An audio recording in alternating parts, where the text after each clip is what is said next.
चलिए ब्रेक के बाद आपका स्वागत है। तीनों मार्केट एक्सपर्ट से मुलाकात तो हो ही गई है, तो एक काम करते हैं, कल 3:30 बजे तक की परफॉर्मेंस आपकी स्क्रीन पर रख देता हूं। बड़े ध्यान से देखिएगा क्योंकि प्रदर्शन बहुत शानदार है। हरीश जुजारे के पोर्टफोलियो में स्थिर प्रदर्शन, 2% की तेजी। सचिन गुप्ता हफ्ते की शुरुआत से लेकर अब तक कर रहे हैं लीड और फैंटास्टिक परफॉर्मेंस 7% के गेंस के साथ। मधु बंसल की स्टॉक पिकिंग ने कर दिया कमाल और तकरीबन 6% के गेंस इनके पोर्टफोलियो में भी आपको फिलहाल के लिए नजर आएंगे। आज समय थोड़ा सा कम है, फास्ट ट्रेन में बैठा हूं मैं, तो शुरुआत करते हैं हरीश जी के साथ। हरीश जी, आपका पोर्टफोलियो स्क्रीन पर आएगा, समझ लेते हैं कि कौन कौन से आइडियाज हैं आपके पास और कौन से विकल्प बच रहे हैं। दोनों स्टॉक्स है, दोनों में पोजीशन क्लोज है, 2 स्टॉक्स ऐड किए जा सकते हैं। पहला कौन सा होगा सर? बिल्कुल आशीष जी, पहला स्टॉक रहेगा मेरा एनएमडीसी स्टील में। अगर देखा जाए तो लगातार एक कंसोलिडेशन के बाद ब्रेकआउट दिया आज के ट्रेडिंग सेशन में, तो बाय करने की राय रहेगी। टारगेट्स बनाएंगे 47 का, स्टॉप लॉस मेंटेन करना चाहिए 4280 का। एनएमडीसी स्टील यहाँ पर आप नजर रख के चल सकते हैं। 44 के करीब का भाव चल रहा है, राउंड फिगर 47 तक के बड़े टारगेट्स हैं। रखिएगा इस स्टॉक पर आप खास नजर। एक और ढूंढ के रखिए स्टॉक, तब तक मैं सचिन जी से बात करता हूँ।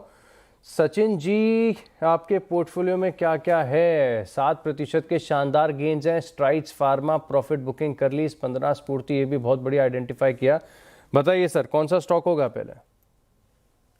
Good morning Ashish ji. पहला स्टॉक जो है वो रहेगा बोरोसिल रिन्यूएबल का। और इस स्टॉक के अंदर बाइंग की सलाह रहेगी करेंट मार्केट प्राइस से। स्टॉप लॉस रहेगा 545 का, अपसाइड में 598 के टारगेट के लिए। 598 के टारगेट्स बताया ना आपने? क्या बोरोसिल रिन्यूएबल, बड़े दिनों के बाद ये स्टॉक रडार पर आया, क्या बात है।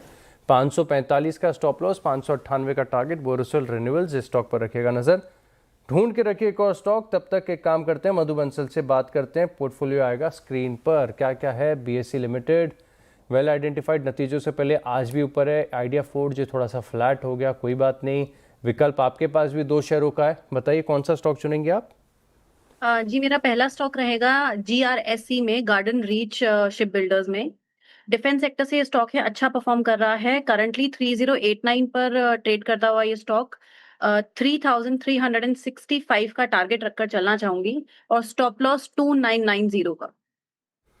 2990 के स्टॉप लॉस के साथ 3365 तक के टारगेट। जीआरएसई 2% ऊपर, डिफेंस एज अ पैक आज तेजी दिखा रहा है, यहाँ पर खरीदारी करके चल सकते हैं। अब क्योंकि हमारे जो तीनों मार्केट एक्सपर्ट्स हैं, इनके पास विकल्प बनता है एक एक शेयर को और ऐड करने के लिए। तो मधु जी बताइए, दूसरा स्टॉक कौन सा होगा?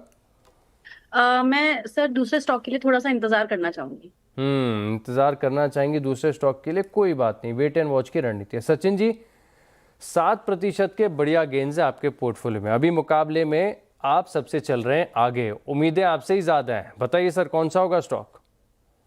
सर मैं भी थोड़ा सा वेट करना चाहूंगा, सेकंड हाफ में एक नया स्टॉक ऐड करने कोई की स्टॉक कोशिश आपने आइडेंटिफाई नहीं किया जहां पर ब्रेकआउट है, या फिर कोई ऐसा सेक्टर जहां पर नजरें बनी हुई है? डिस्कशन पॉइंट ऑफ व्यू से स्टॉक्स ऐड एंड नहीं करेंगे। सेक्टर्स तो बिल्कुल आइडेंटिफाई किए हुए हैं सर। लाइक फार्मा सेक्टर्स पर भी नजरें हैं, डिफेंस में भी कुछ स्टॉक्स हैं जिस पर नजर है। इसके साथ साथ अगर हम देखें ऑन दी अदर साइड में, तो कुछ फाइनेंशियल स्टॉक्स, कैपिटल मार्केट से रिलेटेड स्टॉक्स भी जिस पर नजर है।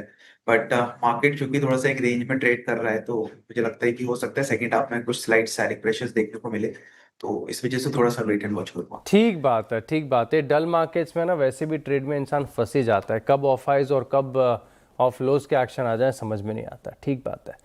हरीश जी, क्या विचार है सर, एनएमडीसी स्टील के बाद कोई दूसरा स्टॉक कन्विक्शन वाला या फिर wait and watch? Ashish ji, दूसरा स्टॉक मैं देना चाहता हूँ। दूसरा स्टॉक रहेगा एनएलसी इंडिया में। अगर देखा जाए तो एनएलसी इंडिया एक कंसोलिडेशन के बाद आज फिर से एक बार मोमेंटम बढ़ते हुए नजर आ रहा है, तो करंट लेवल्स पे बाय करने की राय रहेगी एनएलसी इंडिया में। टारगेट्स बनेंगे 352 का, स्टॉप लॉस मेंटेन करना चाहिए 315। बहुत ज़बरदस्त गेंस इसमें देखने को मिले स्टॉक में। पिछले 2-3 हफ्ते से लगातार अप ट्रेंडिंग स्टॉक साबित रहा। अभी 328 रुपये के करीब का भाव चल रहा है। पहला टारगेट होगा 352 रुपये का, स्टॉप लॉस 315 रुपये का लगाकर आप खरीदारी करके चल सकते हैं। तो हरीश जी ने आपको बताए 2 आइडियाज़, और बाकी सचिन जी और मधु बंसल के पोर्टफोलियो में आज एक एक नए आइडिया को अब तक को जोड़ लिया गया है।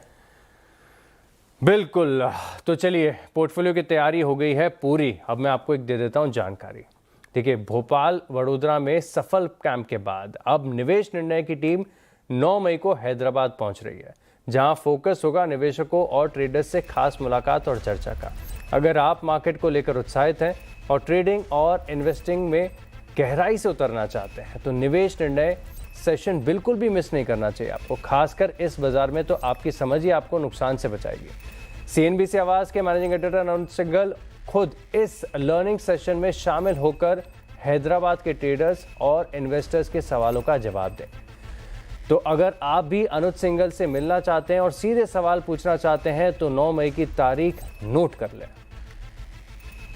NMDC स्टेट NLC इंडिया, क्या बात है, दोनों स्टॉक्स में हरियाली यहां पर आपको नजर आएगी। वहीं बात करते हैं सचिन जी की। सबसे ज्यादा पोर्टफोलियो में इनकी तेजी, एक ही स्टॉक है बोरोसिल रिन्यूएबल्स, इनकी खरीदारी से मार्जिनली थोड़ा सा ऊपर आया है। मधु बंसल के पोर्टफोलियो को देखा जाए तो यहाँ पर गार्डन रीच शिप बिल्डर थोड़ा सा मामूली सा डेंट दे रहा है, लेकिन कोई दिक्कत की बात फिलहाल के लिए नहीं है। फाइनल रिपोर्ट कार्ड आपकी स्क्रीन पर देख सकते हैं कि अब सचिन जी के पोर्टफोलियो में आपको नजर आएंगे 7.5% तक के गेंस, मधु बंसल ऑलमोस्ट 6% और हरीश जुजारे के पोर्टफोलियो में भी बढ़िया टर्न अराउंड, अब 5% से ज़्यादा के मूव्स यहाँ पर आपको नजर आएंगे। आप तीनों मार्केट एक्सपर्ट्स का बहुत बहुत धन्यवाद और बेस्ट विशेष। इसी के साथ इस शो में इतना ही, लेकिन आप बने रहेंगे CNBC आवाज़ के साथ। नमस्कार।